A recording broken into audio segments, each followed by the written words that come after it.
문이 열립니다.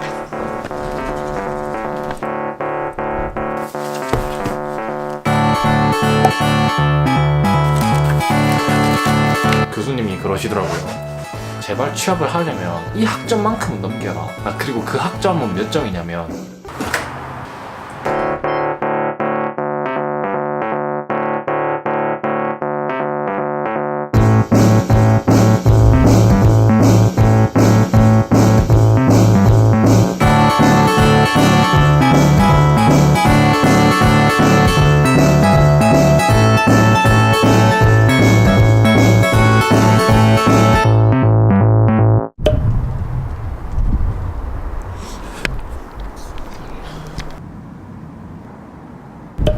바람이 작살이 나네. 여기서 찍으려 했었는데 사실은 생각해보면은 제가 지금 24살이고 현재는 2학년 2학기를 다니고 있죠. 군대를 갔다 오고 난 다음에 6개월을 휴학을 했기 때문에 다른 남자애들보다는 한 반년 정도가 느린 상태인데, 사회적으로 바라보는 신분으로만 생각해봤을 때는 아무래도 취업을 준비를 해야 될 나이죠. 이제 얼마 안 남았으니까 금방 가니까 시간은 취업에 대해서 많이 생각을 하고 있는 것 같아요 요새. 근데 이게 또 단순히 그냥 뭐 취업이라는 게 그냥 내가 일자리 구해야지라는 생각인 것보다는 어떤 일을 내가 좋아하고 어떤 거를 잘하고 내가 먹고 살 일이 뭔지에 대해서 좀 많이 생각을 해보는 것 같아요. 이게 그리고 제가 지금 말하는 건 단순히 저한테만 해당되는 이야기가 아니고 주변에 애들하고 얘기하면 이런 말을 많이 하는 것 같아요. 뭐 해 먹고 살지, 어떻게 하고 살지. 바람이야. 여튼 뭔가 중요하게 우리가 생각하는 스펙들이라는 게 분명히 존재를 하죠. 그리고 교수님들도 그런 거를 많이 말씀을 해주시고, 그래서 오늘은 그런 얘기를 해볼 거예요. 제가 생각했을 때는 취업을 하려면 한 이 정도는 생각을 하는 것 같아요. 취업을 위한 스펙이라고 하면 아무래도 학점을 먼저 말 안 할 수가 없다. 요즘은 또 토익과 토익 스피킹 같은 외국어 성적도 기본 중에 기본이다. 또 분야마다 자격증도 있고 미디어를 배우는 학과들은 온갖 공모전도 존재한다. 인턴십도 역시 중요하고.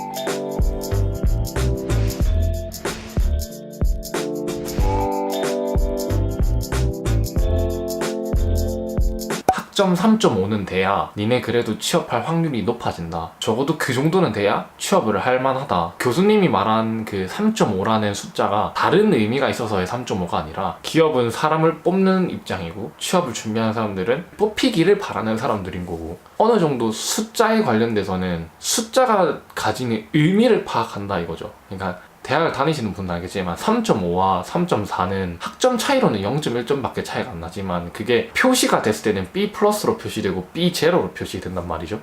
B 제로와 B 풀의 그 간격은 생각보다 커요. 0.1이 주는 간격보다 B 제로와 B 풀이 가지는 그 의미는 더 큰 거죠. B 플러스는 얘는 학교 생활을 엄청 막 공부만 한 건 아니지만 다른 걸 하면서 공부도 하고 좀 잘 해왔구나 성실하게, 이런 식의 인식을 줄 수 있지만, B 제로의 경우에는 얘는 그냥 적당히 그냥 다른 애들하고 그냥 평범하게 무난하게 했네, 요 정도밖에 생각을 못 준다는 거죠. 그러니까 이게 B0와 B풀의 인식의 차이인 거죠. 그러니까 이거는 저뿐만 아니라 다른 사람들, 다른 친구들, 다른 어른들의 인식이기도 해요. 그래서 나는 어떨까? 1학년 때 나는 A풀 같은 거는 없었다. 그래서 이런 학점이었고, 2학기 때는 이상하게 좋은 성적이 하나 있었는데 지금도 그 이유는 잘 모르고 있다. 하여튼 전역과 전과를 거치면서 학점은 수직으로 상승했다. 토탈은 이렇고.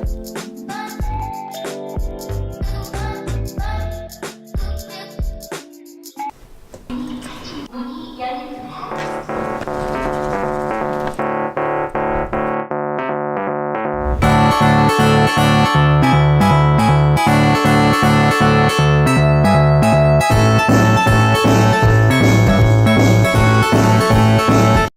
소리 듣는 거?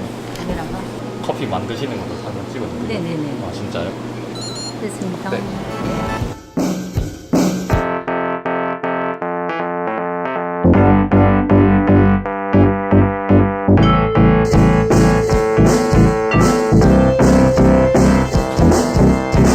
감사합니다. 나왔으면 카메라 카메라는 어디 쓰려고 샀어요? 방송국에 방송에 취업해야 되겠네. 감사합니다. 다음에 와요. 네, 감사합니다.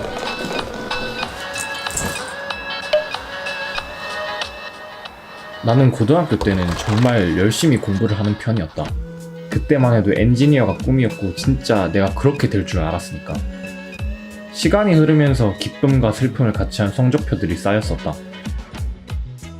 고등학교 때 내 성적은 큰 변동이 없었다.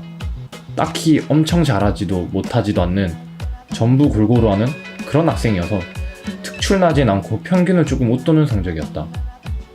물론 한때는 크게 꺾이기도 했지만 전체적인 건 변함이 없었다. 이게 내 시력이었으면 얼마나 좋을까. 이 숫자가 가지는 의미는 딴 게 없다. 열심히 야자하고 자습하는 거 말고는 뭘 열심히 해야 할지 몰랐기에 그냥 최대한 열심히 했었고, 그래서 이 숫자는 그때 내 과정들을 말해주는 것이다.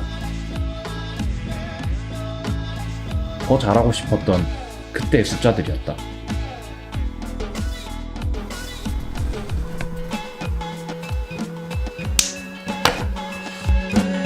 저 성적들이 그렇게 떠들썩하게 할 만큼의 높은 숫자들도 아니니까 큰 의미를 이제 지금은 두지 않는데, 교수님이 말했던 그 학점 3.5라는 게 이제 숫자지만 그 안에 가지고 있는 어떤 언어적인 의미로 해석을 하자면 그냥 성실함이라는 거죠. 자기 일을 했다라는 거. 물론 저 성적들, 저 숫자들이 의미하는 것 이상으로 그 사람의 가치는 더 높을 수 있는데, 뭐 영상을 되게 잘 만들 수도 있고, 말을 정말 잘할 수도 있고, 뭐 요리를 되게 잘할 수도 있는 거고, 고등학교, 대학교 성적만으로 판단할 수 있는 건 아니지만 학생이라는 신분에서 우리가 사회적으로는 공부를 할 수밖에 없는 입장이고, 그 성적을 통해서 무언가를 이제 높은 단계로 올라간다고 생각을 했을 때는 저 숫자만큼 냉정하게 현실을 직시해 주는 게 없거든요. 그런 지표는 없거든요. 그러니까 저런 숫자들이 아무 의미 없는 그런 숫자들은 아니라는 거죠. 저만큼의 결과를 얻어내기 위해서는 무언가를 했다라는 그 과정의 결과물인 거니까. 물론 그 과정이 되게 복합적일 수는 있지만 결국에는 아무 요건 없이 그냥 저 숫자가 턱 나온 건 아니라는 거를 보여주는 거죠. 그래서 그 교수님이 말한 그 학점 3.5를 맞추라는 거는 너네가 최소한 너네 분야에서 혹은 뭐 어떤 다른 걸로든 취업을 하려면 이 정도는 열심히 해놔라. 면접을 할 수 있을 만큼의 비빌 수 있는 기회가 주어진다. 이런 말을 하는 거겠죠. 저의 1학년을 돌이켜보고 지금의 1학년 이제 19학번 입학한 사람들을 생각해봤을 때 학점이 그래 본인 인생에서 엄청 중요하지 않을 수는 있어요. 왜냐면 다른 무언가를 할 수도 있는 거고, 내가 대회 나갈 수도 있고, 공모전이나 아니면 자격증을 준비할 수 있는 거고, 그리고 막말로 공무원 시험을 준비한다고 하면 학점이 무슨 소용이겠어요. 아무 필요가 없지. 근데 내가 뭔가에 대한 그런 열심히 해야겠다라는 동기부여가 없다면, 그렇다면 내가 처해 있는 상황 속에서 뭔가 열심히 할 수 있는 걸 찾아보면은 그 동기부여가 또 새롭게 생기지 않을까요? 저게 남한테 하는 말 같지만 사실은 저한테 하는 말이거든요. 어떤 걸 해야 될지 정확하게 모르고 뭘 좋아하는지 정확하게 모른다면 내가 지금 처해 있는 상황에서 진짜 최선을 다해보자라는 그런 말이 하고 싶었던 것 같아요. 그래서 오늘은 끝.